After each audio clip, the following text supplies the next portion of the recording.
Europe 1. Mais d'abord, une idée innovante pour protéger les femmes battues. La plupart du temps, c'est la double peine. Elles sont victimes de violences et une fois la plainte déposée, elles doivent quitter leur domicile pour se mettre à l'abri. Un nouveau dispositif est testé à partir d'aujourd'hui à Besançon, en Franche-Comté.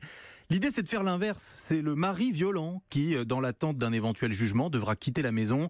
Un centre dédié ouvre aujourd'hui avec 15 logements. Comment cela peut-il fonctionner? Toutes les explications d'Arthur Mbaché. Fuir les violences de son conjoint sans être obligé en plus de fuir sa maison. C'est la logique de cette mesure. Héberger les agresseurs, en finir avec ce scénario malheureusement classique. Une femme à la recherche d'un logement, souvent dans l'urgence, puisqu'à la maison, son mari là-bas. Excellente nouvelle, dit Christine Perrault de l'association Solidarité Femmes. Pour moi, ce qui est bien, c'est que pendant un temps, ces femmes puissent respirer si elles souhaitent rester chez elles. Et puis, on peut espérer que certains hommes comprennent mieux leurs actes parce que c'est une période très dangereuse pour les femmes. C'est-à-dire quand les femmes ont enfin osé porter plainte, elles n'ignorent pas qu'elles sont beaucoup plus exposées que quand elles se taisaient à la maison. C'est évident.